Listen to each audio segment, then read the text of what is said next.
what sort of recruits do they, or what sort of talents, traits, skill sets are they looking for in the role that you had particularly?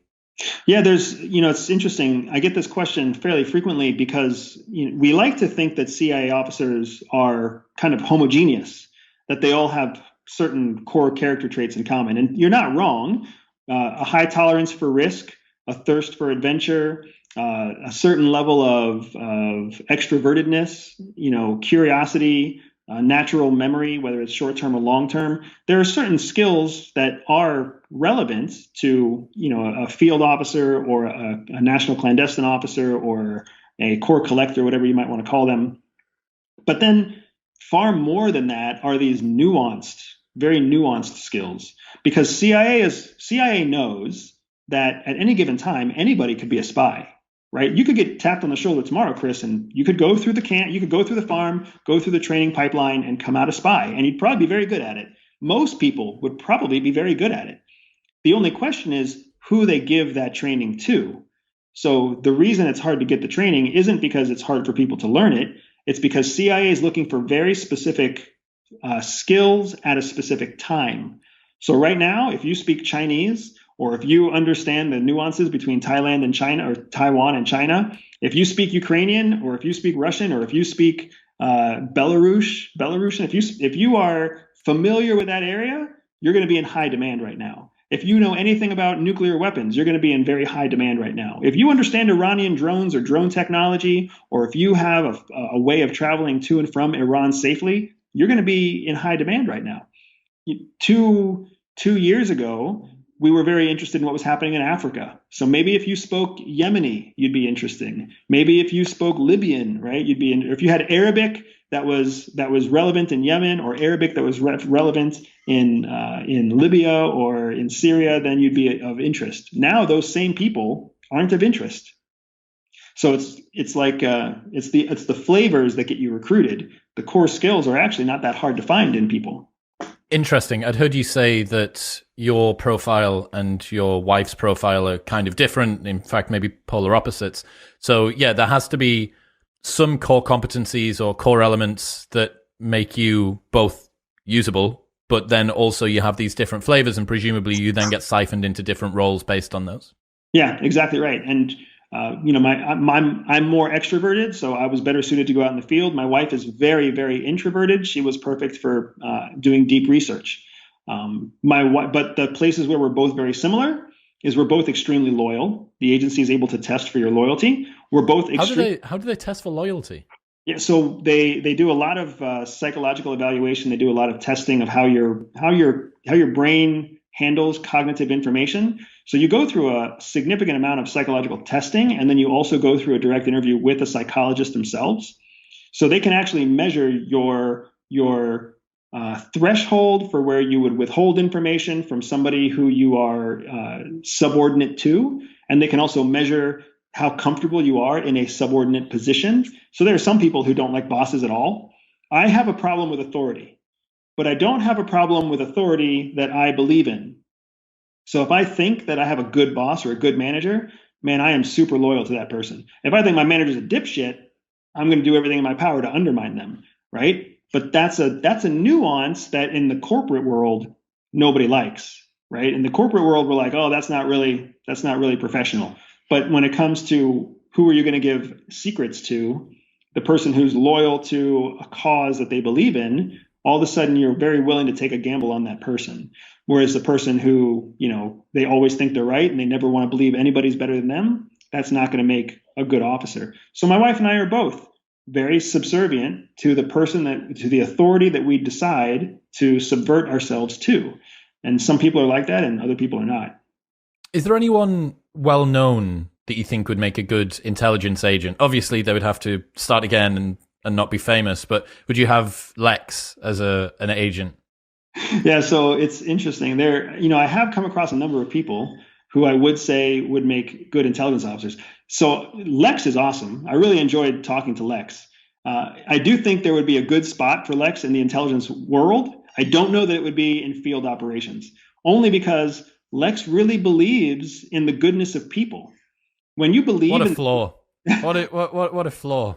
when you believe in the goodness of people, you can't be out there lying to people's faces. It doesn't work, right? Like you have to see people as tools, as commodities, as ones and zeros. Like you have to take a very cold, hard stance to all people. If you're going to go out there and steal information from them, lie to them, and trick them into false relationships, that's essentially what a spy does. And then you get that person to exchange information for liquor or booze or women or money or whatever else it might be, right? That's not a job for somebody who really believes in the goodness of people. But, as an analyst, taking information and being able to make sense out of disparate, conflicting information and coming to a meaningful, probabilistically relevant conclusion. I mean, that's what Lex does all day long with robotics and with mathematics, right? Not to mention what value he could bring in the world of technology, in the science and tech part of CIA. He could be the guy that creates the next SR-71. So that's what I'm saying. There's a space for everybody at CIA. We don't realize it. We're all much closer than we really think. It's just a matter of the psychological evaluation, and then of course being identified, being seen, being discovered. That's the hardest part. Who else did you meet that you've looked at and thought you should really consider a little change of career here? I'm trying to think of who else I would know that other people would know too. So when I look at celebrities, right? Dennis Rodman would not make a good spy. It'd be really, really hard to put that guy in disguise. It'd be really hard between the piercings and the tattoos, and it's hard to make that guy not look like Dennis Rodman. 6'8" or whatever he is as well. Yeah, that's tough, right? But then you have folks like Tom Hanks. Tom Hanks is like your perfect spy. Like not only is the guy a great actor, but he is incredibly forgettable. He's just a forgettable white guy. Even as I say Tom Hanks, people might have a picture of one character in their brain, probably the guy from Forrest Gump. Does that guy look like a threat? Nope. If Daniel Craig walked into a room, would you notice him right away? Fuck yes, you would notice him right away. You'd either be jealous of his good looks, or you'd be excited by his good looks, or you'd be immediately intimidated by his gigantic frame. That guy's not going to be a good spy, right? Same thing with Pierce Brosnan. Like most of the guys out there who are playing spies would not actually make good spies. It's not until you get to like Black Widow in Marvel Universe, everybody's going to notice that girl. Stop it. Yeah. Yeah. So you'll be familiar with something called the halo effect, or pretty privilege, basically, that good-looking people seem to have better outcomes as they go through life, but not if you want to be a covert in-field intelligence officer. Correct. Yeah. If you were to actually walk through the hallways of CIA, you would be severely disappointed by the lack of attractive people.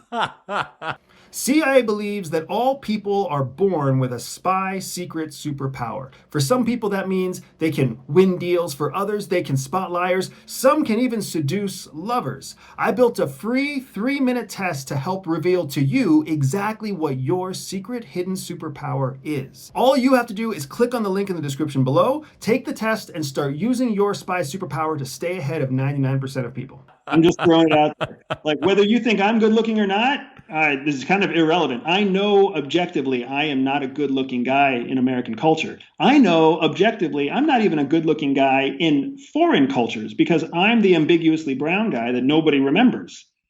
It was a curse in high school. It was a blessing for my career, right? There's a power to ugly. So call it whatever. Call it the Corona effect. Right? The opposite of the halo effect. When all things go dark, there's a benefit there too. Talk to me about cover legends, what they are, who comes up with it, and stuff like that.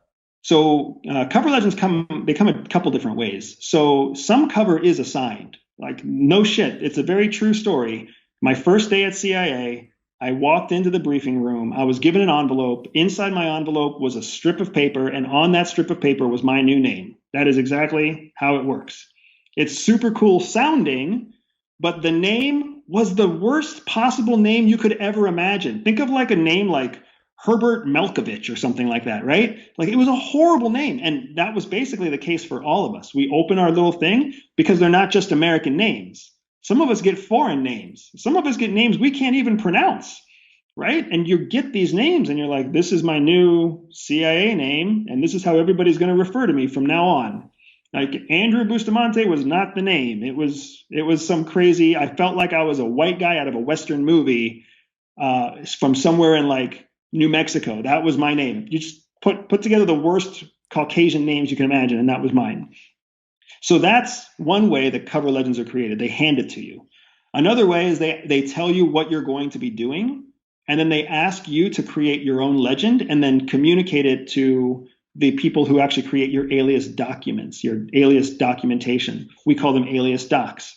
So in that case, they might say, hey, we need you to go to whatever. You're going to be in Pakistan. You're going to be in the mountains for 3 months. You come up with why you're there and how it works. Now, it doesn't make a lot of sense for you to be like, I'm a famous mountain climber and I'm there on behalf of National Geographic.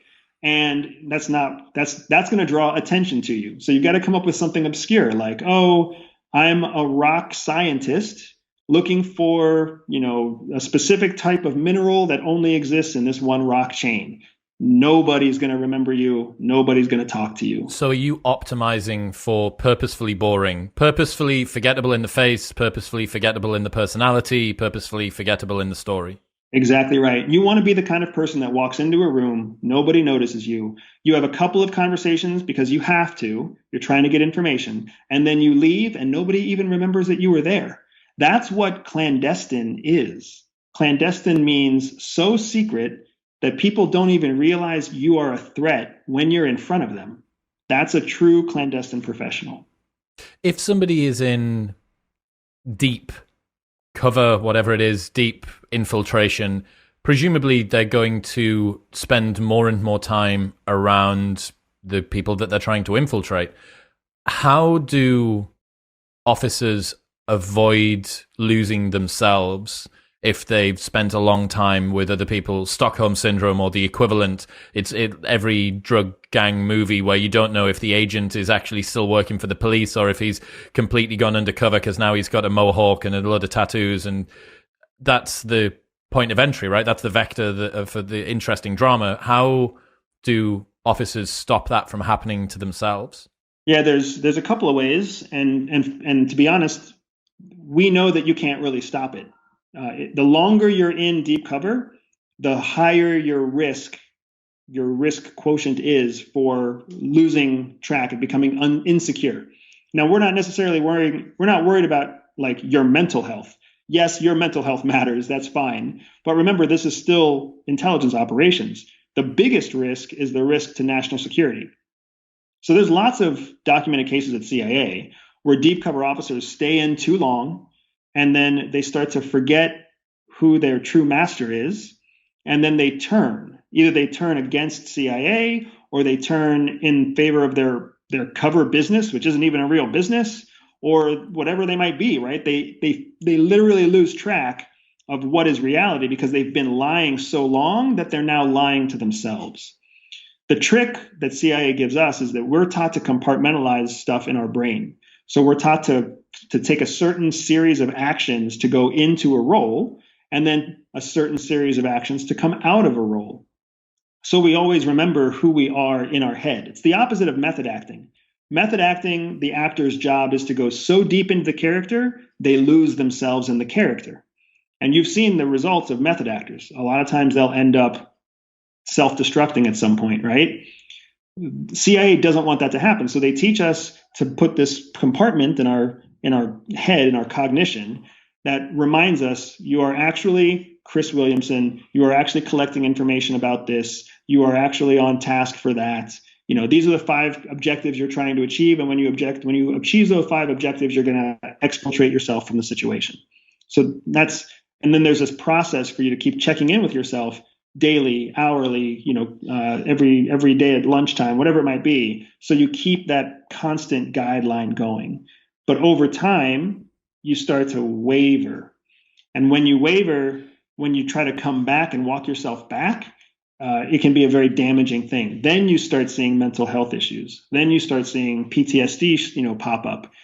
It's very hard for some people to go undercover as a multi-millionaire, oil tycoon for 2 years, and then they come back and they're a government employee making $90,000 a year again. It's not an easy transition. All in the name of American freedom, but you have lost your freedom as from what you were to what you are now.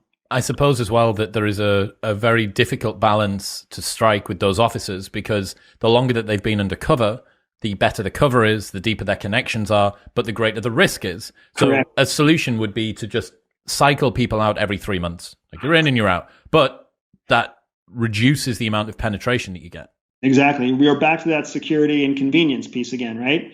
And you've got the built-in system to prevent that from happening is kind of twofold. One, your most active field operational years are your first maybe 5 or 6 years in the agency. Just like a pilot, your first half of a decade, you're very active in operations. But after that 5 to 7 years is over, you're in management roles. You're largely confined to, either headquarters buildings or foreign buildings as a leader. You're not out there on the leading edge of operations anymore. So even if you do have a very strong, very effective cover, and if you do run an operation for 3, 4, 6 years, that's all well and good, but then they're going to bring you back and break that system and make sure that you are reminded of your actual role in the larger organization. So they don't let you have subsequent operations in the same alias identity, except in rare situations. And they also don't let you have subsequent operations that force you to radically change your alias persona. Those are very high risk operations to do, and there's no net benefit because, like you were saying, the risk to reward ratio is skewed with every year that you are in deep cover. You were in the agency for about 7 years, is that right? Yeah. Does this play into that at all? I know that you made the decision for the family and so on and so forth, but do you think that a contributing factor of that was you knowing that your most exciting years were perhaps behind you? Absolutely. Yeah, that's kind of what made it an easy decision. Leaving CIA is never an easy decision. And there's a lot of folks out there who know exactly what it feels like to leave CIA. The first few years that you're in, everything's exciting, especially for me. I wasn't married. I had no kids. I was young and single. I was leaving the military. So it was pretty spectacular to leave the military and go into CIA and be the guy that goes and does all the stuff that's in the movies. That was wonderful. But then your assignments go by, and each different assignment comes with more responsibility in the next assignment. And then all of a sudden that increase in responsibility starts turning into increased paperwork and increased administrivia and increased documentation. And you actually start to see the point in your career where it's going to turn, and it's going to turn. It's the same thing that happens with military pilots. They can see exactly where it's going to change, where they're going to go from being in the cockpit to sitting behind a desk, scheduling the guy who's going to be in the cockpit. And that made it easy to leave because it happens right in that 7 to 10 year mark. And for my wife and I, we had just come back from a very successful operation together. And the agency had told us, now we need you to sit here and train the next generation of people who are going out. And that we had no problem with that in concept. But in application, they wanted us to basically choose training others over raising our own children. And that was where we had conflict. You met your wife in the CIA and you had this, after a while, this sort of Mr. and Mrs. Smith thing going on. What are the rules about dating intelligence officers within the agency? I thought this would have been a huge no-no. Yeah, it's actually much more common than people think. Again, our not so funny jokes that we tell on the inside, we often joke that the CIA is like the best dating service in the world because you basically have to lie to everybody else, but be honest with the people inside the building. You cut off ties with everybody else. So all those like clingy ex-boyfriends and those, booty calls and those hookups that you keep around just in case, when you go into the agency, you have to cut off ties to all of those people because every one of them is a security concern for you. So you kind of start fresh. So then you end up, meeting these people inside the agency. They're all very smart. They're all very interesting. They've all got great backgrounds. Nobody is distractingly attractive, like I was telling you before, right? So you end up having these very genuine relationships inside. And then you're like, oh, wait a second. Like we can work on the same case. And then we can have dinner in the cafeteria together. And then we can go home and we can do whatever we want to do at home too. And all we have to do is not talk about work at home. Well, that seems easy enough. So there's actually a great deal of intramural dating that happens, there's a large number of people who end up getting married to other agency officers because your whole life becomes the world of intelligence. And if you have to, like, you don't want to go out and have, a happy hour with strangers because strangers are a risk. So you just stay in the building and have happy hour with friends in the building and whatever else it might be. So there's quite a bit of that happens internally. I suppose as well that if, although you can't speak about work when you get home, you can be more liberal than you would be with somebody who has zero security clearance and isn't a part of anything. And you can talk to you can speak to them in the cafeteria, presumably, about the jobs that you're doing, or if you're undercover or whatever. So yeah, I totally didn't make sense that it would be potentially an adaptive benefit to allow officers to get into a relationship together, because it's actually going to, I would imagine that you will have a higher churn rate or at least more conflict within a relationship if you do have to not only compartmentalize at work, but then there's another one for the person that you're supposed to be your all and everything for the rest of time, in sickness and in health, but not outside of the office. Yeah. It seems like an odd way or a difficult way to run a relationship. Yeah, it is interesting. There's no convenience one way or the other. If you're undercover and you work at CIA, there's no convenient relationship to be had. Because if you're dating someone or married to someone who's not on the inside, they don't get you. They don't get the stress, they don't get the risk, they don't get the debriefing, they don't get to know what you're actually doing. Like it's literally, how was your day today? My day was fine. What did you do? Paperwork. You can't tell them any details. And you can't take them into the building, into a skiff where you can tell them all the details. It doesn't exist, right? But when you're dating somebody who's inside, now all of a sudden you at least know the same people. You have the same policies. You know the same structural changes. You have the same vocabulary. So where I may not be able to tell you the name of the North Korean who I'm stealing these secrets from, I can tell you I'm working on that North Korean case and it's driving me crazy. And you get me. You understand what I'm saying, right? You can actually give me a true platform to commiserate, or you can give me real encouragement. And that means a lot. The agency likes that because dating couples spend more time at work. Dating couples, they become two resources on the same case, and they're always culpable for what information they share. So if they break the rules, then they're in trouble. If they adhere to the rules, then they're supporting each other through the case. That's a win-win for CIA.